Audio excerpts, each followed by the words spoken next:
Bom, pessoal, então, bom dia para todos. Hoje a gente tem mais uma atividade da nossa comemoração do nosso curso de 20 anos, né? Então, a antiga FEFID, hoje Escola de Ciências da Saúde e da Vida. E hoje o nosso convidado é o Felipe Morim, que vai estar falando bastante sobre treinamento baseado em velocidade. E é uma das referências, um baita parceiro aqui que eu tenho o prazer de estar trazendo para conversar com vocês e contar um pouquinho da trajetória dele, contar um pouquinho do que ele faz, que é um trabalho bem legal e bem interessante da gente pensar um pouquinho numa nova vertente, não nova, né? Mas uma outra abordagem, vamos dizer assim, no treinamento, principalmente de força ou não só o treinamento de força. Ele vai falar um pouquinho com vocês. Antes eu vou iniciar o compartilhamento aqui de um vídeo institucional e aí depois do vídeo o Morim inicia a fala dele.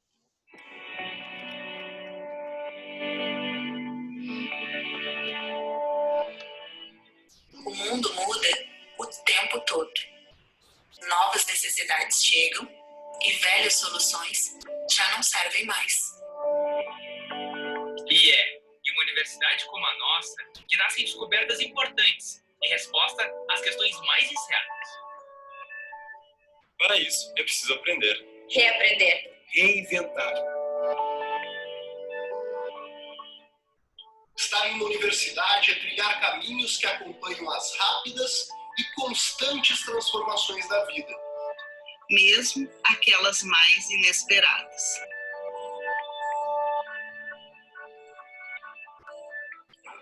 O momento em que vivemos mostra que evitar que as mudanças aconteçam não é uma escolha, Mas preparar para enfrentá-las sim.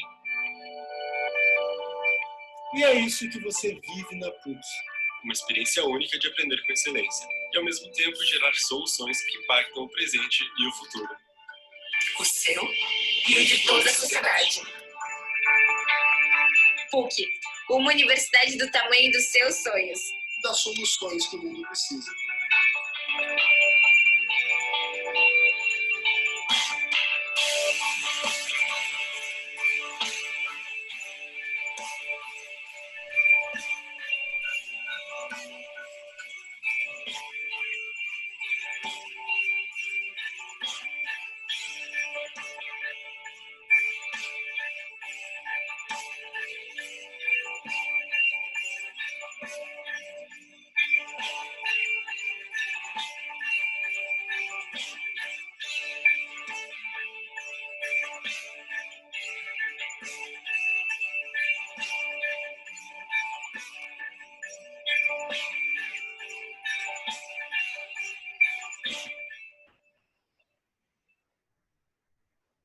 Então, formalizado então a nossa abertura aqui da nossa aula, Morim. Queria te agradecer por ter aceito o convite aqui de estar com a gente nessa manhã gelada aqui. Ainda sem chuva, né? Ainda sem chuva. Já dá para ver pelas roupas da galera toda, tirando o Paulo, que acho que tá calor aí, né, Paulo? Então, a gente está passando frio um pouquinho.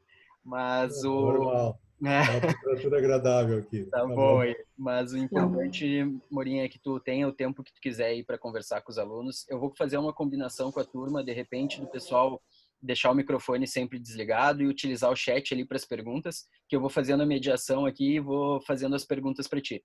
Mas como a gente combinou, talvez seja melhor tu falar toda a tua apresentação, primeiramente, e depois a gente pode bater um papo e discutir no final, conforme for surgindo as dúvidas. Só peço pro pessoal ir trazendo as dúvidas no chat ali, que eu vou guardando e a gente vai conversando. Pode ser assim? Claro, vocês que mandam. Contigo, Morim. Compartilha Então tá. a tela aí, vê se consegue, que daí... Vamos pro jogo. Vamos lá. Certo? Abriu. Perfeito. Então tá. Primeiro, agradecer o convite do Nano, mais uma vez, sempre uma honra. Né? Eu já podia observar que a galera que assistiu a aula de treinamento de alto rendimento tem alguns que estão presentes agora. Isso é algo bom, né? Quer dizer que eu não enchi tanto o saco de todo mundo aquele dia. Então, agradecer a presença de todos. E hoje eu vou falar sobre treinamento de força baseado em velocidade. Mas antes disso, vou me apresentar. Eu sou o Felipe Morim, sou pós-graduado em musculação e treinamento de força. Eu fiz uma especialização em preparação física e alto rendimento na Universidade de Cultura Física e Esporte em Moscou. O professor Antônio Carlos Gomes, ele que nos mediou até lá. Também passei pelo Congresso Europeu em Praga, recentemente. Fiz uma especialização pelo Barça Innovation Hub, de treinamento de força e reabilitação. E participei também da primeira turma aberta do Núcleo de Alto Rendimento em São Paulo, do NARCO, Irineu Loturco. São as últimas coisas que eu fiz nesse tempinho aí. E trabalho como personal trainer, não sei aonde, por causa da pandemia, né? Então, é isso, gente. Tá? Eu vou iniciar a apresentação falando sobre uma célebre frase do pioneiro, do inventor, vamos assim dizer, o cara que trouxe a física, ao meu ver, para dentro do treinamento de força e fez a diferença há muito tempo e está conseguindo trazer essa realidade para os dias de hoje. É bom que isso esteja em voga agora. Então, essa frase veio do livro do Juan José González Badillo. O livro se chama Halterofilia. E um ano antes dele participar dos Jogos de Barcelona, como coordenador da equipe olímpica espanhola, ele disse que se nós pudéssemos medir a velocidade máxima dos movimentos de cada dia e com informação imediata, essa será possivelmente o melhor ponto de referência para saber se a gente está usando a carga adequada ou não para a sessão. O que acontece? A gente tem que entender força como força igual a massa vezes aceleração. E sempre que a gente pensa na prescrição do treinamento, a primeira coisa que vem quando algo dá errado, quando algo dá certo, é alterar a massa. Só que a gente tem que ter um entendimento que as coisas acontecem de forma simultânea. Tu não tem como mexer em um sem alterar a outra. Né? E também, não necessariamente quer dizer que, ao alterar a minha massa, eu esteja aplicando mais força. Porque a medida, a unidade de massa é uma unidade escalar, que representa em quilos. E quando a gente fala de força, a nossa unidade é vetorial, é a unidade em newtons. Então, alterar a massa sem considerar a aceleração é algo que a gente não tem a exata realidade da aplicação de força que a gente está exercendo. Então, a primeira coisa que eu quero trazer para dentro dessa sessão é que nós temos na cabeça que essas coisas andam juntas, tanto força, quanto massa, quanto aceleração. E o outro fato importante é não confundir uma unidade escalar, que seria quilos, com uma unidade vetorial, que seria newtons. Tá? Então, como começo aqui? O que é uma programação de treinamento de força baseada em velocidade? Como acontece essa aferição? Ao iniciar uma série, geralmente a nossa primeira ou segunda repetição, com aplicação de máxima intenção de velocidade na fase concêntrica, elas serão as mais velozes. E esse vai ser o nosso marcador de intensidade do treinamento. Tá? Então, o quanto eu executei de velocidade máxima na primeira ou segunda repetição e o quanto eu vou perder de velocidade dentro da série. É isso que a gente vai começar a controlar e vai observar hoje como se manipula essas variáveis dentro do treinamento de força. Então, eu tenho na minha série a melhor repetição e quanto eu vou perder dentro dela. E dentro disso eu vou saber o caráter de esforço que eu estou gerando, que eu vou explicar depois o que é isso.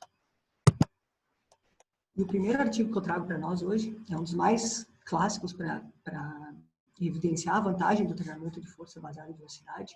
É a comparação do treinamento de força baseada em velocidade com o nosso tradicional RM. O que a gente precisa pensar? Tá? O nosso RM é algo que varia de sessão para sessão.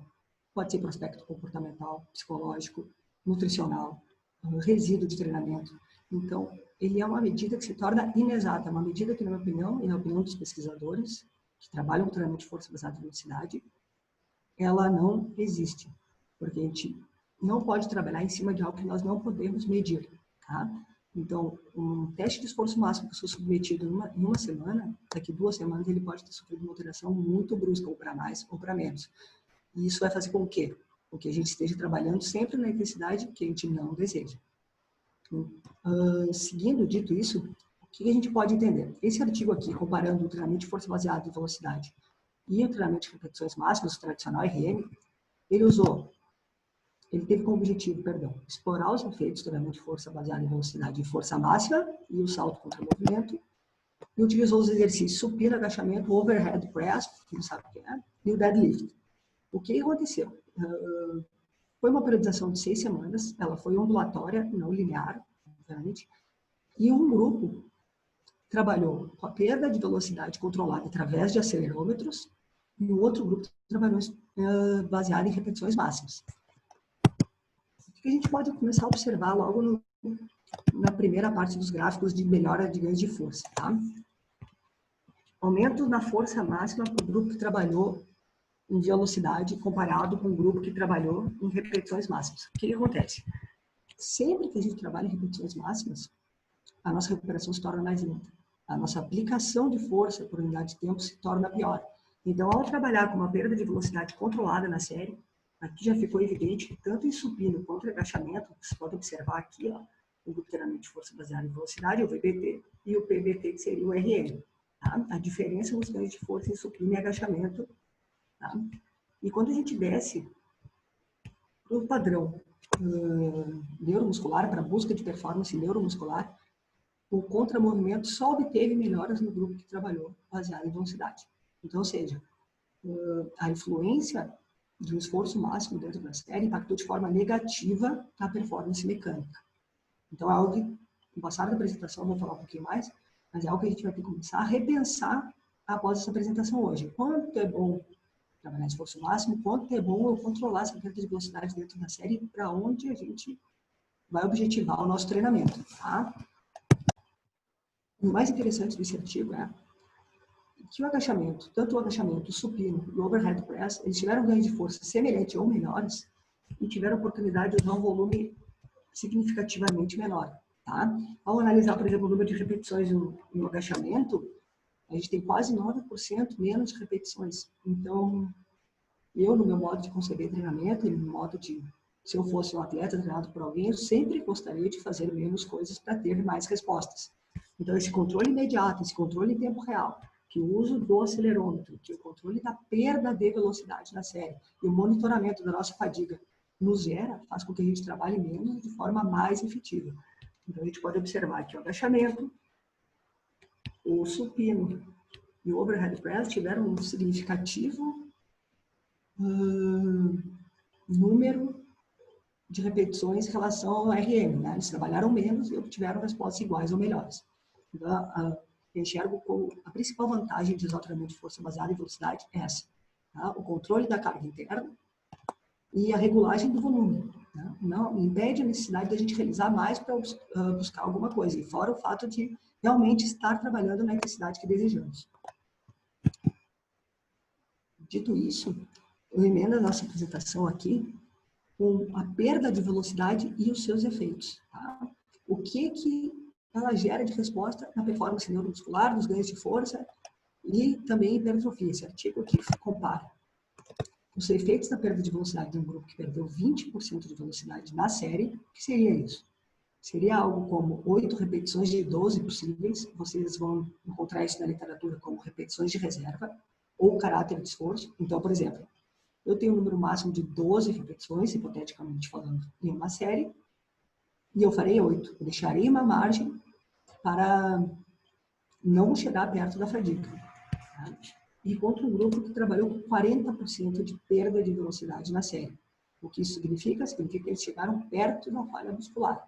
E foi observado as adaptações da estrutura muscular e das adaptações funcionais. O protocolo utilizado foi um agachamento durante 8 semanas. Eles analisaram o quê? Biópsia de área de secção transversa do quadríceps, análise das fibras, cadeia de miosina pesada, um RM, velocidade máxima de agachamento a 1 metro por segundo, que seria o ponto de próxima máxima potência na curva, por isso que os artigos utilizam muito isso, contra movimento e o sprint de 20 metros. A gente pode observar ao analisar os gráficos de resposta. Esse primeiro gráfico, esse primeiro quadrante, ele fala sobre as respostas de hipertrofia. Tá? Ambos os grupos, tanto que chegou muito próximo da falha, ponto que deixou algumas repetições de reserva, geraram hipertrofia. A diferença foi nesse gráfico de baixo aqui, o D, quando a gente fala do vasto lateral mais o vasto intermédio. Que o grupo que chegou mais próximo à falha obteve uma diferença significativa a favor da área de secção transversa. Então, neste caso aqui, trabalhar mais perto da falha, trabalhar com um volume um pouco maior, foi mais positivo para a hipertrofia, mas pensando em toda a área do quadríceps, somente no vasto lateral mais no vasto intermédio, essa resposta foi significativa. Então, eu trago uma reflexão aqui, até que ponto realmente alguém que trabalha com estética ou fitness precisa buscar o esforço máximo dentro de todas as séries. É uma reflexão pela durabilidade do aluno, para não expor ele ao risco. Eu diria que Até uma frase um pouco forte, mas dentro de uma vida de fitness, de treinamento, dificilmente um indivíduo comum teria a necessidade de passar de 85% do RM para trabalhar dentro de uma sala de musculação. Essa é uma opinião que é corroborada por outros autores também. Tá? Então, o grupo que trabalhou mais próximo à falha, ele obteve uma resposta hipertrófica em uma parte do quadríceps significativa em relação ao grupo que trabalhou um pouquinho mais longe da falha, com um número de repetições de reserva um pouco maior. Só que, quando a gente vai para a parte neuromuscular, nas adaptações mecânicas, não que as outras também não fossem neuromusculares, tudo é neuromuscular, ao analisar o salto contra movimento, o grupo que perdeu somente 20% da velocidade na série, ele teve 6% a mais de performance no contramovimento, 9,5 contra 3,5. E fez uso de 40% menos repetições. Mais uma vez, a gente entra naquela questão de que quase sempre mais não é melhor. Tá? Então, a gente pode observar isso. E quando a gente analisa no gráfico, tem outro ponto que eu acho muito interessante. Apesar dos ganhos de força serem similares entre os grupos, por tempo de 20 segundos aqui nessa tabela, embaixo, nenhum dos grupos obteve melhora no tiro de 20 metros. E isso a gente vai ver logo adiante, que quando a gente fala de capacidade mecânica, de performance, 20% ainda vai ser uma perda muito acentuada de velocidade dentro de uma série.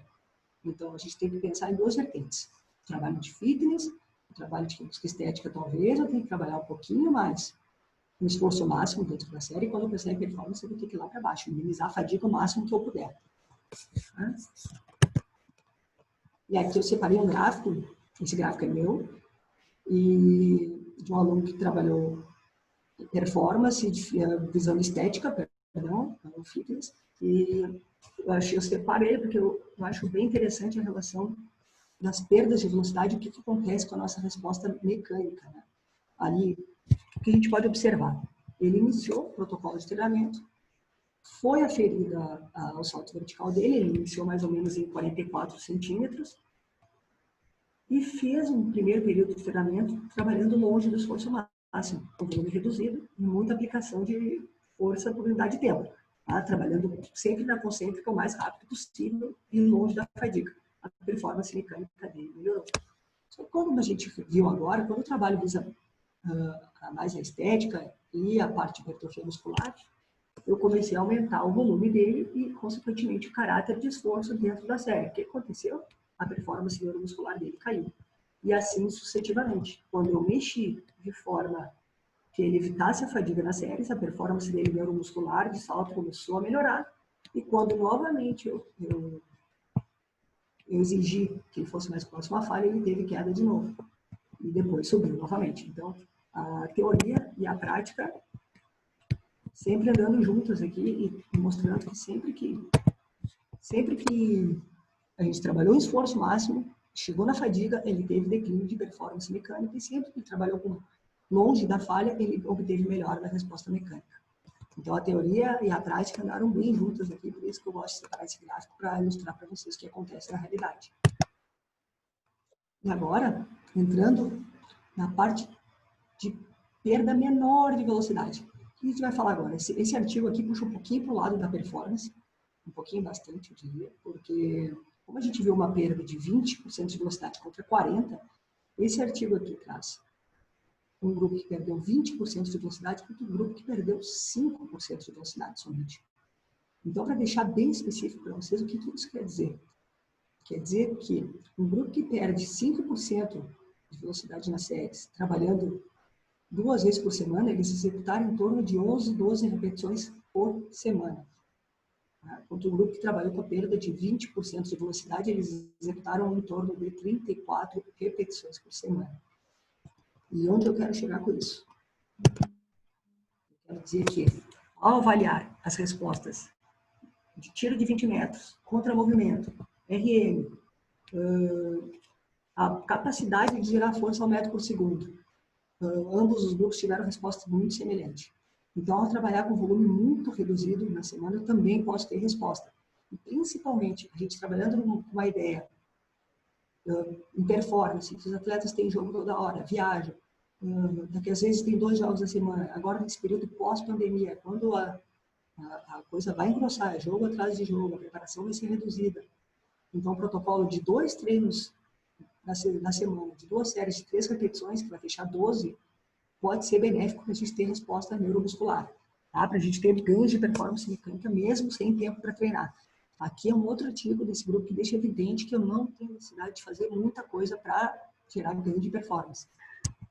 Então, a gente pode observar o RM. O que são esses dados aqui? Ó? A V mais que 1 metro por segundo, a V acima de 1 metro por segundo e a V abaixo de 1 metro por segundo. O que isso significa? Quando eles executam o protocolo, eles avaliam também os efeitos de transferência desse protocolo. Vamos supor que a gente tenha trabalhado 70% do nosso máximo, tá? Hipoteticamente falando. Só que eles buscam saber, objetivam saber, se ocorre efeito de transferência com a sessão que eles estão trabalhando. Eu trabalhei 70% e o que eu tenho que entender sobre efeitos de transferência? Efeito de transferência é o quê? Eu trabalhar determinada coisa e exercer melhor a resposta positiva daquilo que eu não trabalhei. Executei séries de agachamento, não trabalhei salto vertical, mas ao medir meu salto vertical, eu melhorei meu salto vertical. E isso é um efeito de transferência. Então, o que está medido ali? Os efeitos na curva, força e velocidade na parte lenta e na parte veloz. E ao trabalhar com esse volume reduzido e com máxima intenção de velocidade, eles obtêm respostas positivas também. Então, eu trabalhei numa intensidade X, e eu tenho também resposta positiva no Y e no Z, só por fugir da falha muscular, por trabalhar longe da fadiga, e também que a gente vai ver depois, por trabalhar com máxima intenção de velocidade na fase concêntrica. E aí eu trago um pouquinho da minha realidade, quando alguns atletas que eu trabalho, as respostas rápidas, positivas, que eles têm trabalhando com protocolos dessa forma, longe da fadiga, baseado basicamente em agachamentos e saltos com barra. Um atleta que começou de 49 para 55 centímetros em menos de um mês. Aqui uma resposta em tempo curto também. Esse atleta já passa dos 60 centímetros. Ele começou seu protocolo mais ou menos nos 53 e já passou de 60. Trabalhando da mesma forma, longe do esforço máximo. Muita aplicação de velocidade, tá? E quando a gente fala em estudo longitudinal, a gente tem também programas maiores, começando em 12 de abril, soltando 43 centímetros, em 6 de setembro, batendo quase 52. Então, são protocolos que são consistentes. A gente tem que entender que quando a gente trabalha um pouquinho longe da fadiga, a gente precisa de estímulos mais repetidos. Tá? Isso não é um problema, é uma questão de adequação àquilo que vocês vão objetivar e que o calendário vai permitir também. Aqui a gente tem uma ideia do que acontece com as perdas de velocidade que a gente empregar dentro das nossas séries. Tá? Por exemplo, quando eu trabalho com pouca perda de velocidade dentro da série, seria algo de metade das repetições possíveis, um pouco menos. Tá? Eu tenho característica que vai visar a performance e o meu nível de fadiga vai ser muito baixo, ou baixo, né? Trabalhando com 5 ou 10%, e assim sucessivamente. Quando eu trabalho com 15% ou 20% de perda de velocidade dentro das séries, eu tenho períodos de manutenção com um esforço moderado, com grau de fadiga moderado, e quanto mais velocidade eu perco dentro da série, mais eu vou para características de hipertrofia e maior geração de fadiga. Tá? Então, perdas menores de velocidade, eu vou buscando performance. Generalizando, isso aqui não é uma regra, são tendências, tá? E quando eu trabalho mais perto do esforço máximo, eu posso ter maiores ganhos de hipertrofia, porém, eu vou ter uma fadiga muito maior. Então, é algo que o treinador vai ter que observar, saber o que vai ser mais interessante para o atleta, para o cliente dele naquele momento. E seguindo nesse raciocínio, o treinamento de força baseado em velocidade é algo que é muito relevante e muito importante para essa correta aplicação, tá? O que esse artigo comparou?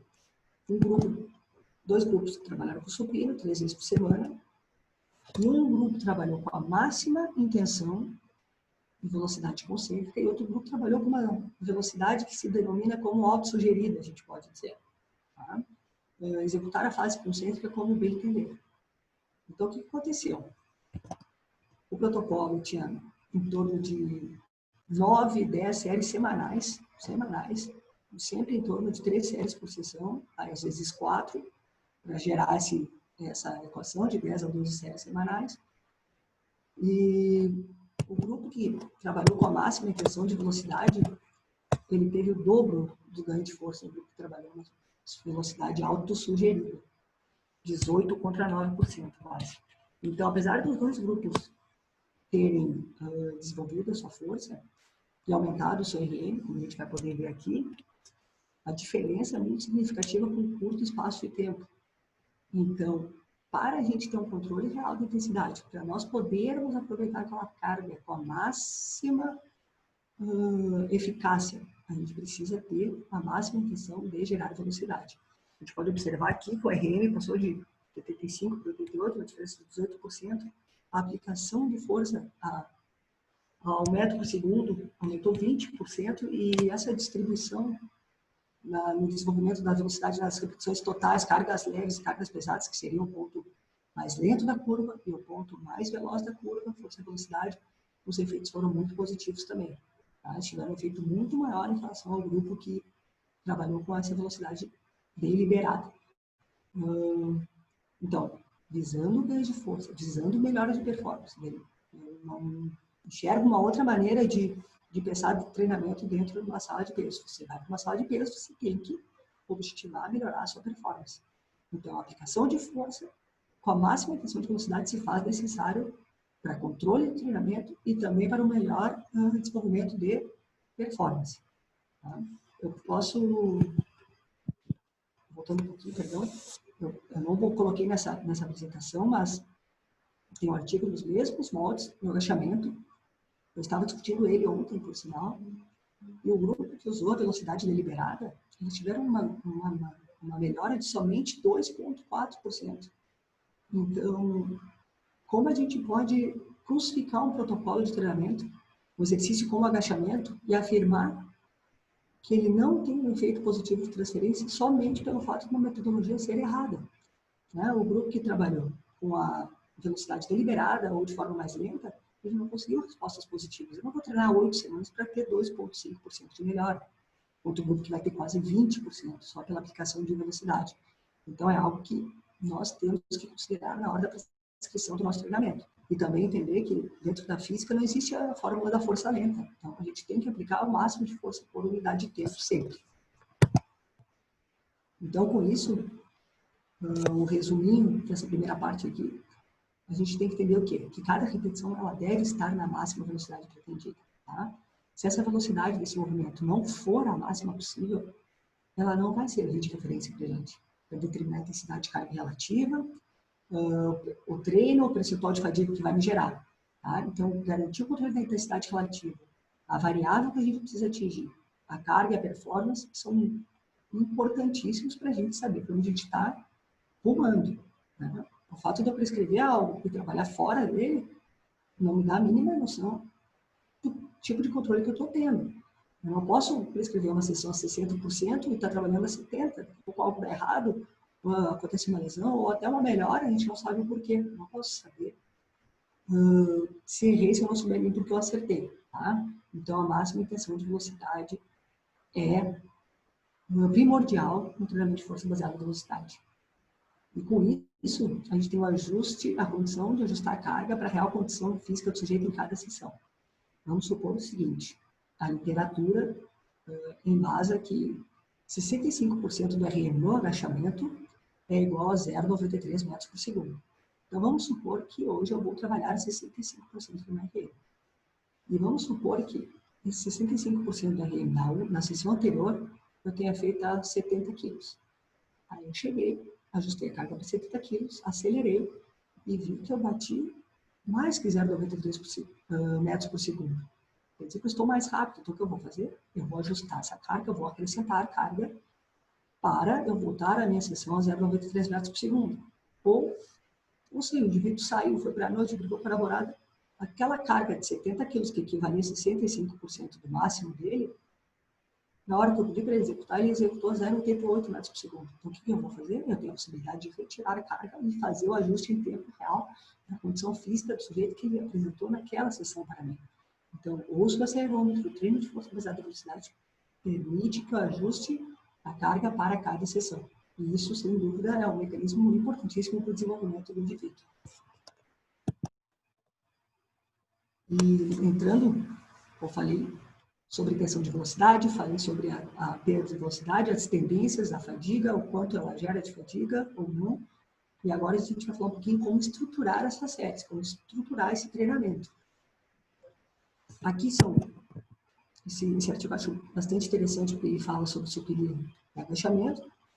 E ele trabalha um protocolo com 3 de 5 repetições de 10 possíveis, o outro com o dobro de volume, mas trabalhando com a mesma coisa, de 5 de 10 repetições possíveis, e o outro protocolo trabalhando esforço máximo. E quando a gente vai analisar, ver o resultado das análises que foram feitas, que no caso aqui foram o contramovimento e velocidade ao metro por segundo de 75% do RM, a gente vai observar o quê? Eu gosto de dar sempre, principalmente o exemplo desse agachamento aqui. O grupo que trabalhou com 3 séries de 5 repetições de 10 possíveis, que é esse grupo contínuo aqui, ao executar, aqui é o pós-sessão, 6 horas depois ele estava melhor que o nível basal. Então, o protocolo, longe da fadiga, com baixo volume, gerou um potencial pós-ativação, 6 horas depois o indivíduo estava melhor com os seus níveis basais. O grupo que trabalhou com o mesmo protocolo, só que com o dobro de séries, pouco depois seus marcadores também já estavam melhorando, mas não da mesma maneira. Tá? A opção grupo que trabalhou em esforço máximo, 72 horas depois ele não estava pronto ainda. Os retornos ao nível basal foram lentos. Então, é aquilo que estou dizendo desde o início da apresentação quando vai ser bom trabalhar em fadiga, quando vai ser bom fugir da fadiga, qual é a escolha que você tem que fazer para aferir o que é o ideal para a sessão do cliente de vocês. E como está evidente ali no gráfico, a recuperação mais rápida foi a favor dos protocolos de menor volume. Os protocolos que trabalharam com metade das repetições possíveis geraram um desempenho mais favorável do que o grupo que trabalhou em esforço máximo. Então, a gente viu a redução de velocidade, o caráter de esforço da série, e também a gente vai falar depois sobre amplitude de movimentos, tá, gente? Quanto é importante para o desenvolvimento dessa força. Resumindo aqui, as variáveis de controle de treinamento. O que a gente tem que pensar na hora dessa estruturação? O que nós devemos planejar? Tá? A gente vai selecionar essas variáveis quando determinar a carga de treinamento, a velocidade de metros por segundo que a gente vai trabalhar, tá?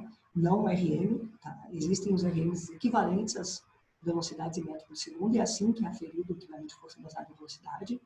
A velocidade que nós vamos trabalhar e o quanto a gente vai querer perder de velocidade dentro da série. Selecionar também a intensidade mínima desse ciclo, se vai começar a 65% a 70%, e a perda máxima de velocidade que eu vou ter dentro dessas séries, a duração desse ciclo, porque não é interessante a gente se estender muito em cada ciclo, porque após essas 12 semanas que eles evidenciam ali, a nossa resposta começa a ser muito devido à hipertrofia. Então, não, aquela parte, aquele mecanismo bem neural que a gente tem nas primeiras sessões, no início do planejamento, a gente vai perdendo ele. E depender de uma resposta hipertrófica para gerar uma melhora de rendimento, às vezes é um processo muito lento, ou também, dependendo do esporte, não é o ideal que o indivíduo tenha um ganho de massa acentuado, porque pode interferir de forma direta na performance dele do esporte. Então, esses câmbios de treinamento, esses ciclos de treinamento, eles devem ser trocados com constância. E isso vai depender muito do planejamento do treinador. Tá? Determinar a frequência do treinamento. Tá? Para cada objetivo, não mais que 2 vezes por semana. Tá? Tanto para o fitness quanto para o mundo da performance. Volto a dizer, mas nem sempre vai ser melhor. Eu sou do fitness, vou ter que treinar 2 vezes por semana. Não, você tem que pensar que realmente se trabalha em cadeias musculares, enfim. Então, tu vai direcionar isso a ponto de tornar palatável. Tá? E o número de séries por sessão ficando entre 2 e 4. Aqui eu trago mais alguns exemplos da prática, onde essa manifestação de força por unidade de tempo ocorre. O que eu posso O que eu vou mostrar para vocês, evidenciar aqui?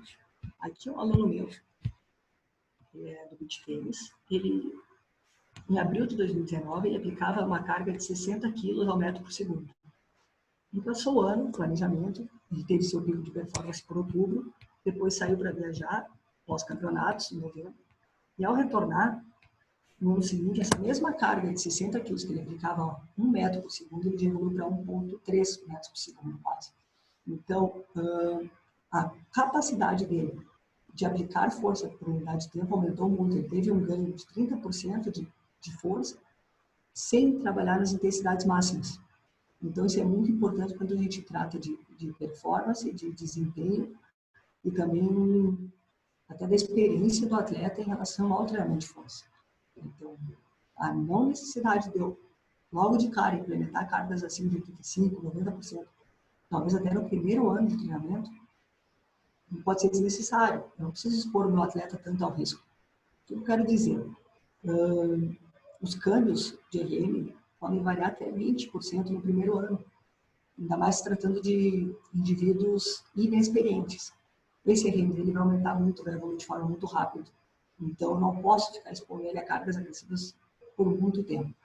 E aqui a gente tem uma melhora de 30% dentro de uma determinada intensidade. Então, a gente pode pensar o quê? Que esses 60 quilos ao metro por segundo, que era em torno de 55% do máximo dele, quando ele começou a treinar, um ano depois, esses mesmos 60 quilos viraram em torno de 35% do RM dele. Seria uma intensidade que eu nem trabalharia mais no plano de treinamento.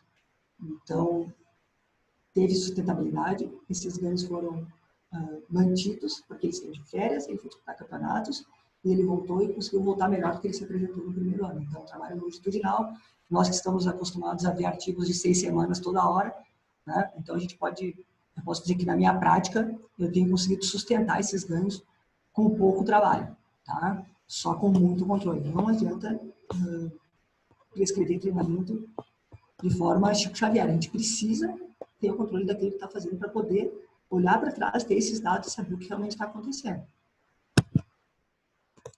E aqui eu separei mais 2 exemplos a seguir que a gente vai falar sobre o fitness um pouquinho, que é uma relação força-tempo e força-velocidade. Eu tenho a mesma aluna aqui, que trabalhava 0,76 metros por segundo, com uma carga de 30 quilos em maio, ela conseguiu aplicar 50 quilos praticamente na mesma velocidade em novembro. Então, dentro da mesma intensidade de treinamento, ela conseguiu evoluir 20 quilos num espaço de, deixa eu ver aqui, de maio a novembro, 5, 6 meses. Né? Então, é bem considerado isso. Né? Uma aplicação, a gente tem uma resposta aqui de força-velocidade. Tá? Ela aplica mais força contra a mesma velocidade. E seguindo, no próximo aqui, a gente tem vai ter uma relação força-tempo. O que seria isso? Essa aluna aqui, com 45 quilos, ela aplicava uma velocidade de 0,57 metros por segundo. O que seria em torno de quase 75%, 80% do máximo dela. Isso em julho. Em novembro, ela bateu quase 1,0. Ela passou do metro por segundo. Isso significa 45% do máximo dela. Então, essa mesma carga trocou de intensidade de forma muito considerável. Trabalhando, controlando, longe da falha muitas vezes, tá? Incentivando a máxima intenção de velocidade. Então, a gente tem aqui uma relação força-tempo. Ela aplica uma força de forma muito mais rápida dentro dessa velocidade. Então, o que eu posso dizer? Nossos pontos principais dessa apresentação, a gente para ter um entendimento do que é o treinamento de força baseado em velocidade, é que os objetivos reais do nosso treinamento não são de aumentar a força máxima, a força isométrica máxima, e sim melhorar essa força útil funcional. O que eu tenho que entender por isso? Eu tenho que melhorar o indivíduo naquela zona da curva força-velocidade que seja mais interessante para ele. Talvez eu tenha um atleta de rugby que fique parado no scrum, eu possa precisar trabalhar mais vezes perto do 100% dele. Mas ao ter um atleta de futebol, uma pessoa do fitness, enfim, não tem a mesma necessidade de eu trabalhar tão perto desse 100%. Então, são características diferentes, demandas de força diferentes. Isso vai fazer com que eu selecione qual parte da curva força-velocidade eu queira trabalhar mais tempo durante o ano. Tá? O efeito do treinamento vai ser determinado pelo quê? Pela troca dessa velocidade contra uma mesma carga. Tá? Se eu apliquei mais velocidade contra aquela carga, quer dizer que eu evoluí perante a ela. Tá? E isso dentro da sala de musculação vai dizer o quê? Quer dizer o quê? Que o único objetivo vai ser qual? Atingir uma maior velocidade contra a mesma carga. Tá? Esse vai ser o único objetivo possível dentro do treinamento de força. Quando a gente entra numa academia, é uma questão que eu trago constantemente. Meu objetivo é emagrecer, meu objetivo é resistência. Gente, a gente só tem uma coisa para treinar dentro da sala de musculação, que é a força. Emagrecimento é um processo multifatorial, resistência, tudo é resistência. Na verdade, quando a gente vai usar uma sala de peso, a gente vai se opor à resistência, não treinar a resistência, né? Porque a gente move o objeto, então a gente se opõe a ele. Então, são coisas que a gente tem que começar a trazer a física para dentro do treinamento. Tá? Para emagrecer, eu preciso fazer mais isso, menos aquilo. Não necessariamente, gente. Tá? O nosso único objetivo dentro da sala de musculação é melhorar a nossa força, é ter mais condição. Tá? Essa força útil ou funcional. Tá? Eu encerro essa apresentação por aqui, com essa frase do Acto Viro, que o uso de grandes cargas de treinamento não está baseado na gente, quanto mais melhor. Tá? A gente tem que buscar ser efetivo, buscar ser objetivo para colher os melhores resultados. E da minha parte, por enquanto, é isso.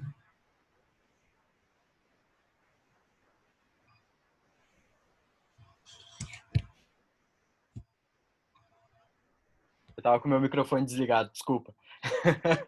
Tranquilo. Tô meia hora, caiu a internet aqui e ninguém viu.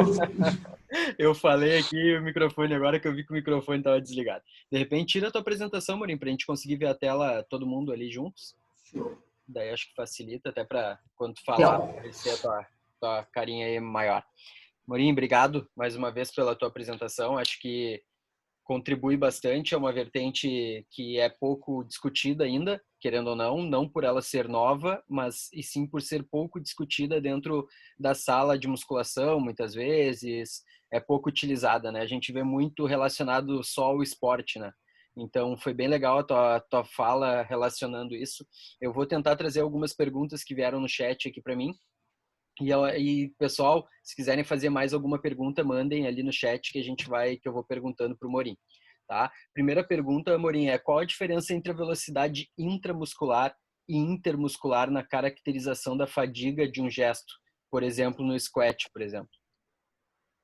A diferença entre os dois vão trabalhar em conjunto, né? Quanto mais aplicação de força por unidade de tempo, mais fina vai ser essa resposta, eu diria, né? De forma bem grosseira, né? Ao tentar utilizar a máxima intenção de velocidade com a máxima aplicação de força por unidade de tempo, essas respostas vão ocorrer de forma conjunta, eu diria, né? E aquele exemplo do artigo que eu dei, que eu não coloquei, porque o Nano mandou eu cortar a apresentação, tá, gente? A culpa é dele. É um exemplo bem clássico, quando eu não aplico a máxima intenção de velocidade, essa resposta não ocorre. Então, eu tenho um protocolo de 8 semanas de agachamento, que eu tenho 2,5% de melhora, ele não melhorou nada. E dentro dessa mesma linha,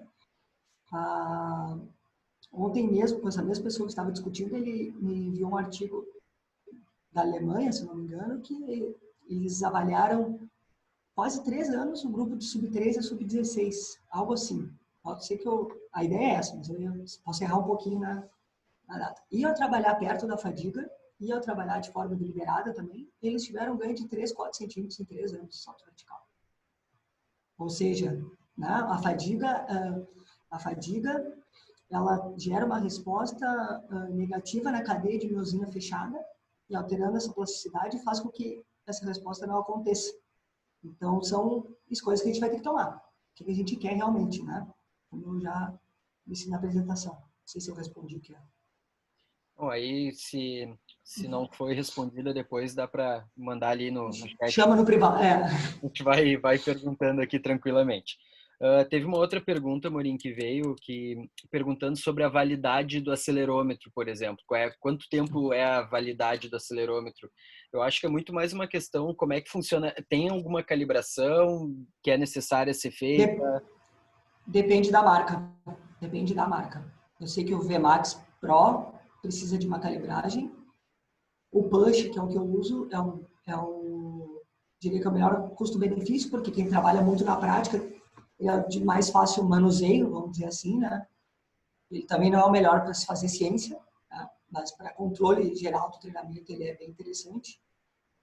E é isso aí, alguns apresentam a necessidade de uma calibragem, mas a maioria não. Tem o DIN-Aware e o T-Force, que os espanhóis usam, mas tem a dificuldade para quem trabalha na prática, né, exclusivamente, que ele precisa ficar embaixo do aparelho, a plataforma, para uma medição melhor, né? Consequentemente, a medição dele é mais fidedigna que a dos acelerômetros de barra, no caso, né? Então, é isso. Porém, deixa eu te fazer uma pergunta em relação à questão da prática real, né? Então, assim, tu podia explicar, de repente, como é que funciona o teu aluno quando ele começa contigo? Vamos fugir um pouquinho do atleta, talvez, depois a gente pode entrar no atleta, mas chega um aluno lá e te procura para ser um personal, tá? Qual é o procedimento que tu vai fazer para avaliar ele e para fazer a prescrição do treino dele através do treinamento baseado em velocidade, diferente do RM, que a gente faria um teste de carga máximo, um teste submáximo, enfim, teria N testes para a gente discutir aqui. Mas como é que funciona o treinamento de velocidade? A questão é a seguinte, eu sempre digo, primeiro passo a gente continua professor, tá, galera? Não vai sair tocando o cara acelerar uma barra se ele não tiver vivência nem capacidade para isso. Então, passa por um período, eu vou avaliar a performance de movimento dele, né, como todo professor deve fazer, né? Então, ter confiança que ele está executando aquilo de forma adequada, e aí depois entra o acelerômetro. Então, o que acontece? O acelerômetro, ele encurta um caminho, tá? Vamos supor, o indivíduo já está pronto, ele consegue acelerar a barra de forma adequada, vamos supor que já pulou essa etapa, tá? Eu estou confiante no padrão de movimento dele, julgo adequado, e vamos para a prescrição. Como eu tenho a possibilidade de ter uma velocidade média propulsiva para cada RM, né, através de tabelas e artigos que eu busquei, que eu tenho uma tabela grande com isso, eu sei o quanto vale a velocidade média propulsiva de cada RM. Eu tenho um agachamento, quero trabalhar 80% do meu máximo, eu sei que eu tenho que estar em torno de 0,6 metros por segundo. Então, o exemplo que eu dei ali, eu quero trabalhar 65% do RM no agachamento na primeira semana de treinamento. Eu sei que é 0,93 metros por segundo. Ele chega, eu peço para ele fazer o uso de 3 repetições com máxima intenção de velocidade, vejo se deu a velocidade que eu pretendo trabalhar na série, e se não deu, eu faço ajuste para mais ou para menos até eu achar aquela velocidade para a sessão. Beleza? E aí, dentro da periodização, dentro das escolhas de cada um, vou selecionar a perda de quando eu quero que ele perca de velocidade dentro dessa série e a intensidade que eu vou trabalhar. Aí é bem... ele entra para substituir o RM, porque eu posso literalmente entrar na parte intermediária da curva e saber se eu estou realmente trabalhando nela. Através desse... Eu posso até tentar achar a tabela aqui para a galera ter uma... Não sei se tu acha interessante. Por aqui, enquanto a gente conversa, eu acho para a galera ter uma ideia de como... É meio semelhante à tabela aquela, né? De número de repetições e percentual de carga, né? Então, um RM 100%. Só que deixa eu ver se eu achar. É legal mostrar, porque daí a gente consegue ver direitinho, se tu achar aí, porque daí facilita o entendimento, né? Porque a grande maioria só tem a visão, muitas vezes, da prescrição através das escalas de RM, né? Tradicional. Isso. Acho que isso é legal de ter uma visão diferente. Enquanto isso que tu vai procurando, Morim, e se eu não tenho um acelerômetro, como é que eu faço? Essa é uma pergunta que geralmente a gente tenta responder. É o melhor jeito? Não. Deixa eu só abrir aqui. Apareceu? Tá compartilhando. Só um minutinho que eu já te aviso quando abrir.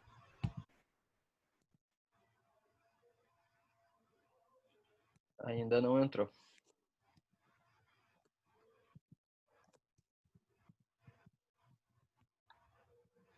Tira e tenta de novo, de repente, Morim. Não deu ali. Se eu não me engano, nos anos 90, o Schmidt-Blacher já trabalhava com acelerômetro, mas era só em investigação, era investigativo. Pode ser, porque... Eu não estou em erro. Porque o Badilho, em 79, ele começou a trabalhar com isso. Sim, não. E aí, Desculpe te interromper, Felipe. Só que o Badilho não, também, ele pegou muita coisa do Schmidt-Blacher. Eles trabalharam junto. Eu sou do atletismo, eu estou aqui em Portugal. Então, eu cheguei a conviver com o Badilho e cheguei a conviver com o Schmidt-Blacher. Quando eu vim para cá, em 95, eu estava com uma atleta de velocidade, uma atleta brasileira, e comecei a aprofundar estudo no treinamento de força aplicado ao atletismo. E se tinha muito intercâmbio, que para eles era muito mais fácil circularem dentro da Europa. Então se deu para perceber, e a gente teve uma influência muito grande da escola espanhola de treinamento de força, que o Badilho é o ex-libris, né? Sim. Então, e por aí. Ele é referência até hoje, né? Sim. Ele teve o boom, né? Em 92, nas Olimpíadas, quando ele conseguiu medalhar a Espanha em 5 modalidades diferentes, usando desse meio. Sim. Que foi quando ele foi convidado a ser coordenador do Comitê Olímpico Espanhol, e foi quando ele conseguiu resultados expressivos. Ele conseguiu medalhar a Espanha no hóquei na grama ao wrestling, que são totalmente antagônicos se a gente pensar em requerimento de força e como funciona o esporte, trabalhando da mesma maneira. E aí é mais ou menos a ideia que o Irineu tenta trazer para cá hoje, né? 20 anos depois, 30 anos depois. O Irineu lá em São Paulo tenta ir por essa mesma linha. Mas aí eu acho que o Badilho paramos por aí. Né? Eu acho que o Badilho é o metodólogo de força da Espanha, né? Tem chance, exatamente. E uma coisa que acontece muito, eles são muito bons nos esportes de equipe, né? Quando a gente trata em esporte de troca de direção, basquete, futsal, pádel mesmo, eles têm tenistas sempre no topo, que é interessante, dado ao tamanho que é o país, né? Sim. Então, eles têm um aproveitamento per capita até interessante, julgo eu. Então, isso aí, exemplos, ó. Eu quero chegar nessa sessão, eu quero trabalhar no supino a 70%. Eu sei que ele equivale a 0,6 metros por segundo. E ao posicionar a barra, pedir para ele aplicar a máxima tensão de velocidade, ele bateu 0,6 metros por segundo, eu sei que eu estou a 70%, e esse é o fator de intensidade da minha sessão. A partir daí, eu prescrevi minha sessão, tá? Ela iniciou daí. Então, eu troco o percentual de RM pela velocidade média propulsiva. Tá? Então, aqui eu tenho os exemplos, supino reto, supino inclinado. Ano passado, em Praga, no Congresso Europeu, foi o primeiro estudo que apontou diferenças entre homens e mulheres nessa velocidade em relação ao RM. A gente pode observar que um supino reto para uma mulher, 65% da RM é 0,62 metros por segundo e o homem é 0,68. Tá? Então, a gente tem essas pequenas diferenças. O membro inferior ainda não apontaram diferenças. E através dessa tabela que eu tenho, que é onde eu uso ela de padrão de referência. Né? Então, a maioria das pessoas que trabalham com treinamento de força baseada em velocidade hoje, né, do meu convívio, as pessoas que conhecem, eles usam essa tabela para trabalhar, que tem a maioria dos exercícios que são necessários para o treinamento de força. Né? Deadlift, pull-up, aí vai dar o que cada um julga melhor utilizar na sua sessão, né? As remadas, enfim. E tudo aqui fica exposto nessa tabela que fica um padrão de referência para o acelerômetro não se tornar um polar, né? Que a galera só conta caloria e distância e não tem ideia do que quer dizer aquilo. Então, o acelerômetro tem... o nosso medo é esse, na verdade. Né? Tanto o meu quanto do Rodrigo Dalaco, a gente conversa muito, isso virar fiz isso. Tá, e o que isso quer dizer? Nada, né? Se não tiver referência, não adianta nada ter um controle desse nível. A vulgarização do nada, né? Exatamente. Na verdade, é só para exibir, não é para utilizar na prática. Exatamente. Então, o mais legal disso é tu poder olhar para trás. Para mim, os números são essenciais, né? Eu trabalhando com fitness, eu gosto muito de números porque eu não consigo me sentir à vontade de eu chegar numa sessão de treinamento e tocar um treino, entende? Essa é uma coisa que não é concebível para quem se esforça minimamente para trabalhar. Né? Pô, eu tenho que ter um porquê de estar fazendo aquilo. E poder olhar para trás e saber que em maio do ano passado, meu aluno usava uma carga X, aplicava tanta velocidade, e no maio do outro ano ele teve uma evolução considerável. Isso é treinamento, nada mais. Isso é a coisa que ninguém vai te tirar também, porque os dados estão ali.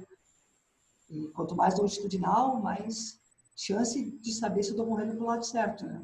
A gente tem muito pouco, hoje em dia eu enxergo que a gente tem muito pouco dado longitudinal. A gente tem muita dificuldade de saber o que é certo e o que é errado. Né? A gente discute muito em cima de curto prazo. Isso é muito complexo, porque em curto prazo tudo pode dar certo. Isso eu vejo como um problema, às vezes, não como uma solução. O cara acrescenta o uso do exercício a um agachamento e teve resposta. Pô, mas se o cara continuar mais um tempo só com o agachamento, será que não vai dar mesmo? Se esse exercício que tu está propondo acrescentar na tua sessão de treinamento é tão bom, por que tu não mede ele sozinho? São as críticas a alguns artigos, papers que vêm surgindo, que está todo mundo em busca de inventar a roda, mas ninguém está em busca de fazer um trabalho com consistência para saber para onde a gente tem que correr. Essa é uma crítica que eu faço e eu enxergo no meio do nosso meio hoje, né? Acadêmicos em geral e de prática. Pegando esse gancho, Morim, do que tu tá falando também, pô, chega um aluno para ti lá, eu tô tentando trazer um pouco, não fugir do esporte, mas tentar trazer também um pouco para a realidade da grande maioria, né, que é um pouco que a gente discutiu bastante na disciplina de esporte alto rendimento, bem voltado para o atleta, né, e agora tentando pensar um pouquinho também no indivíduo comum lá que te procura para fazer um trabalho. O percentual do RM ali que tu tá trazendo, da velocidade que tu vai executar, é de acordo com o objetivo dele, ou tu vai determinando isso através de uma periodização que tu escolhe? Se ele chega para ti emagrecimento, se ele visa hipertrofia, se ele visa, enfim, segue um padrão diferente ou não? Então, Uma pergunta. o percentual trabalhado pode ser o mesmo. Aí vai depender muito de capacidade do indivíduo de gerar força, de experiência, para saber se eu vou antecipar esse bloco ou não, né? Eu sou um cara que não tem muita pressa para trabalhar nesse sentido. Eu gosto de cumprir todas as etapas para saber que... poder olhar para trás e saber que não errei. Mas a grande diferença dentro dos objetivos, digamos assim, é o quanto eu vou perder de velocidade dentro da série. Não a intensidade que eu vou escolher. Porque eu posso ter um atleta que vai desempenhar melhora de performance neuromuscular trabalhando a 65%, 60%, em uma determinada fase, e posso trabalhar com meus 60%, 65% no cara do fitness também. Só que um eu vou perder 15%, 10% de velocidade na série, e outro talvez eu perca 35%, 40%. Mais ou menos, bem generalista, né? Essa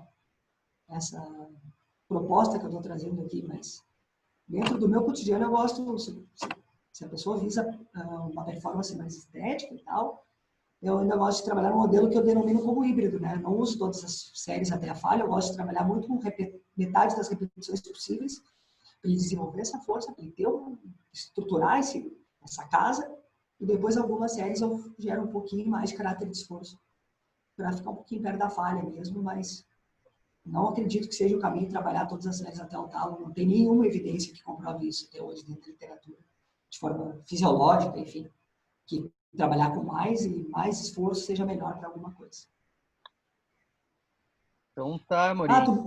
Oi? Faltou responder quem não tem acelerômetro, né? É verdade. Então, uma coisa muito que vem sendo utilizada para minimizar esse estrago aí são as repetições de reserva. Se eu trabalhar com 8 de 12 repetições possíveis, eu vou estar perdendo em torno de 20%. Então, isso são coisas que a literatura já embasa. Trabalhar com uma ou duas, eu sei que eu estou perdendo muita velocidade. Então, são coisas que a literatura traz e dá para minimizar isso aí.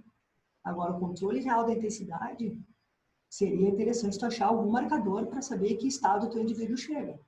Né? Nem que seja um salto vertical antes da sessão, para saber se ele está mais cansado ou não para fazer essa série de agachamentos, ou se ele vai trabalhar membro superior, talvez um arremesso de medicine ball. Mesmo o cara sendo do fitness, tu pode ter programado, desculpa a expressão, uma paulada maior para aquela sessão, e tu faz uma análise arremessando uma medicine ball, vê que ele está abaixo, tu troca aquilo ali. Se tu vai fazer 8, 10 séries, tu faz 6.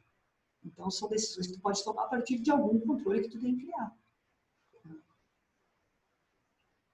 Beleza, Morim. Então, a gente tá chegando no horário também aqui, né? A gente consegui cumprir o horário hoje, não acredito. Cumpriu o horário hoje. Mas, até, de repente, tira o teu compartilhamento só rapidinho. Deixa eu tirar de novo aqui. Primeira coisa que eu queria era te agradecer mais uma vez pela parceria. Tu já foi meu convidado na disciplina também. E é muito legal, cara, te ter junto conversando um pouquinho, te escutar falando sobre uma coisa que tu defende bastante também, principalmente, né? e também uma visão também um pouco fora daqui a pouco, que a gente não discute tanto hoje, talvez no meio acadêmico, não se discute tanto, não que não se fale, mas ainda se fala muito mais na questão da prescrição através de testes submáximo, máximo, enfim. Então, te agradecer pela parceria, mais uma vez, por estar abrilhantando o nosso evento aí dos 20 anos, todo mundo que ficou aí com fome até o meio-dia nos aguardando aí para almoçar, principalmente. Mas obrigado, Morim. O pessoal acho que deve ter curtido, já teve mensagem ali, eu vi que dizendo que tu antes era um piá jogando bola lá na BB e agora tá aprendendo contigo aí. Me xingando. Os caras me xingam até no chat, meu, brincadeira. Mas isso é legal, cara, é um reconhecimento do trabalho que tu tem feito, principalmente. Eu sei que o Morim é extremamente acessível, nem falei isso com ele, mas quem quiser encontrar ele no Instagram lá, mano, tirar dúvida, mandar mensagem para ele, isso os alunos já fizeram em esporte alto rendimento, ele está à disposição de vocês ali também. Manda uma mensagem para ele ali no Instagram dele, que ele vai responder vocês e ajudar vocês nas dúvidas que surgirem também, com certeza. Morim, obrigado. Pode prender o grito aí, galera, tá? Eu que agradeço, né, por mais essa, né? Fui xingado no chat, brincadeira. E agradeço, qualquer dúvida que alguém tiver, pode me chamar mesmo, eu acho que acredito que um pouquinho de conhecimento que cada um tem que ser compartilhado, né? Senão a gente não consegue passar a nossa mensagem adiante, o que a gente acredita, né? Então, eu fico à disposição de quem precisar e, mais uma vez, muito obrigado. Sempre muito legal poder participar e muito feliz com essa oportunidade. Obrigadão. Feito, galera. Obrigado.